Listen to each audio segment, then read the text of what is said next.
On this day, the 19th of October, 1812, Napoleon left Moscow. Napoleon's march into Russia had been one of the most incredible things Europe had seen in all of its history. Somewhere in the region of 500,000 men marched into Russia with Napoleon, led by the French. By the time he got to Moscow, his army numbered just over 100,000 men. So by the time he had got there, it had already been a catastrophe. He stayed in Moscow for 5 weeks. At the end of those 5 weeks, he realized he had to leave. End of October, it's beginning to get cold. If they stay in Moscow, they'll be stuck there for 6 months at least. They didn't have the food, they didn't have the material to keep going. The Russians could easily have surrounded Moscow, besieged it, and taken it. Now, why was he in Moscow? Well, the reason was that Russia, which had been part of the continental blockade of Britain, had decided at one point, yeah, this isn't working for us. We need to start trading with Britain again. Napoleon didn't like this. He saw it as a threat to himself and a repudiation of the Treaty of Tilsit, which was signed between him and the Russian Emperor a few years before. The continental blockade, what was that? Well, after the Battle of Trafalgar, 1805, the French and Spanish fleets had been destroyed. Spain at that point was an ally of France. So with no navy, he couldn't really invade Britain.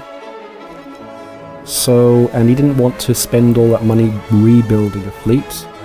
So he decided that he was going to use a trade war against Britain. Britain had already imposed a blockade upon French ports and Allied ports to stop trade with France and stop France trading with the world. Abroad, Britain had also seized many French overseas territories, colonies in the Caribbean, and because of this, Napoleon wasn't able to send an army to Haiti to reconquer it. So the French overseas empire was falling apart. They couldn't garrison it, they couldn't supply it, they couldn't send reinforcements. So he decided, well, we can blockade Britain. Now, if you know history, Hitler made a similar mistake.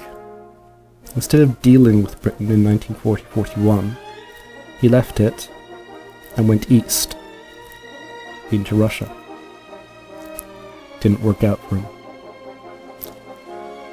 You don't really want to take on Britain and Russia at the same time if you're a European power.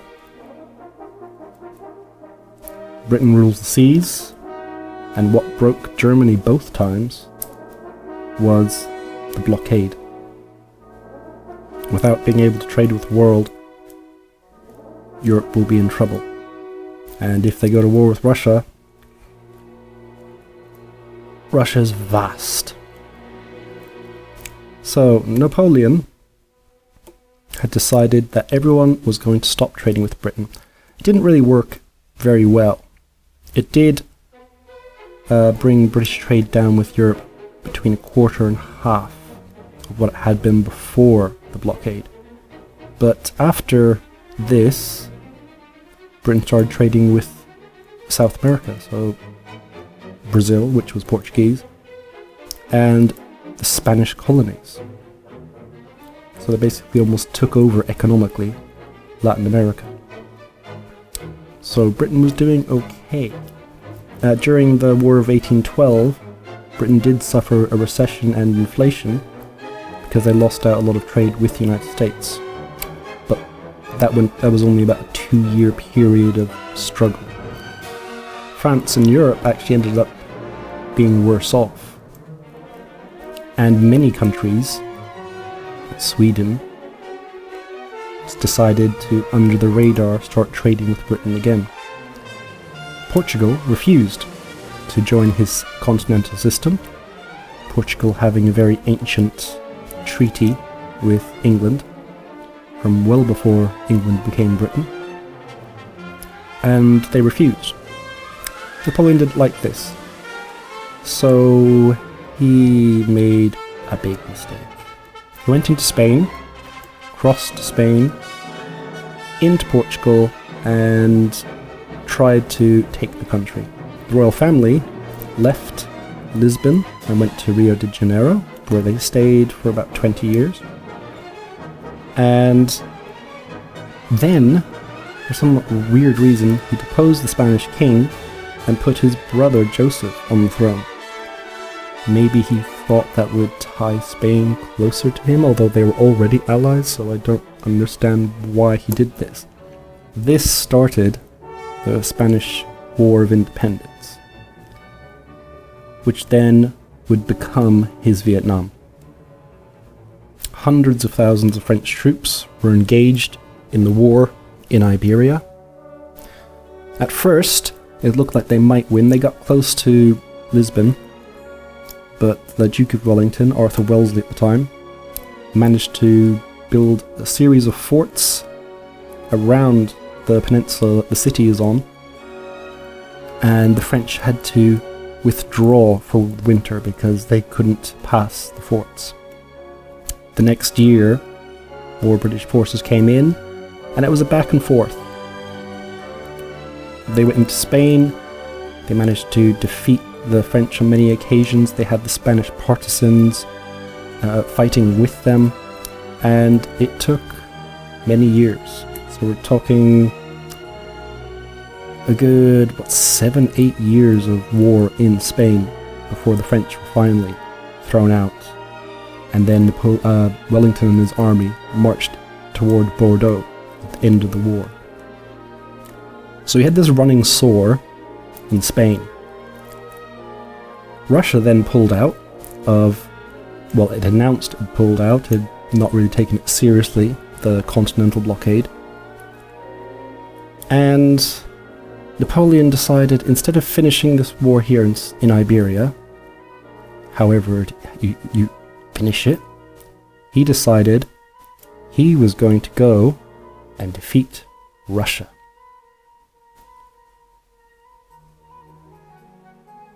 Now, if there's one thing you learn from history, if you're fighting someone, you have to finish it off first. He could very easily have made a peace with Britain. Well, maybe not very easily, but he could have. He was uncontested ruler of Europe at that point. He was very, very powerful. He might have had to make a few concessions. Maybe he would have had to give up a little bit of French land, like he claimed the area around Rome and Illyria and Holland. He might have had to let them go, but he still would have had a much enlarged France. The Rhine would have been its border, and he probably could have got back some of the colonies in the Caribbean, and maybe in the Indian Ocean as well. And he probably still would have been the main man in all of Europe. But instead he was stubborn, decided he would be able to knock Russia out easily. Now, where have we heard that before? It's not easy to win a war with Russia. Sometimes it is, but if your aim is to occupy central Russia, you're not going to win. The Japanese won against Russia because they just picked at the sides. They didn't even take Vladivostok or the Russian Far East coast, the Kuril Islands, Manchuria, Korea, but they didn't take Russia itself. In the Crimean War, France and Britain and Turkey, they fought in Crimea. They didn't take Crimea, They did defeat it. They didn't take any land. They just prevented them from taking any more land.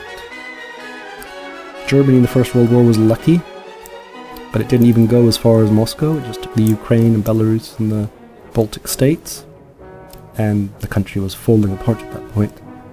So that probably added to it. And you see maybe the Afghans, they beat Russia, but that again, that's outside of Russia. As long as you don't go into Russia big time, you can win a war, but if you try to go in, as various people have, Napoleon and Adolf being the main ones, you're not going to succeed, especially if you have another power behind you that's also at war with you. So, he went into Russia, lost 400,000 troops. He did win the Battle of Borodino, which was a great and famous victory, but he lost Smolensk, and the weather and disease killed many more. In many ways, by the time he had occupied Moscow, he had already been defeated. But after 5 weeks, on October the 19th, 1812, he left Moscow. The French left Moscow. And Moscow was burning. Now, some people say it was the French that did it, some say it was partisans, Russian partisans did it. We don't really know. But he left, and he tried to go along a different road, so he would have fresh fields to plunder and fresh villages. But the Russians were very smart, and the Cossacks pushed him into the same route back that he had come in. So that whole route back towards the Polish border had already been despoiled and looted. There was nothing left. Along the way, out of the 108,000 men he'd left Moscow with, by the time they got to the frontiers of Russia, there was less than 70,000 left. So out of 500,000, 70,000 were left. It's estimated a few million Russian peasants died, which might explain why, if a French soldier abandoned the army, the peasants would kill him, torture and kill him. So it wasn't a very good idea to abandon the army, especially in the middle of Russia, surrounded by people who hate you. Napoleon furthered the weakness of the army by abandoning the army and fleeing back to Paris because of an attempted coup. General Marshal Marat was in command of the army, and then he abandoned it because he wanted to save his kingdom of Naples. He made King of Naples, that's cool. But there was a crisis there, so he left. So no one really was in charge. Chaos. And by the time they got to the border, there weren't that many left. The Grande Armée, the greatest army Europe had ever seen, had been destroyed, mostly by disease and weather. This was going to lead directly to a sixth coalition against France. I wonder what's going to happen. Come back tomorrow for more videos, and if you like this channel, please subscribe, like, and leave a comment. Thank you.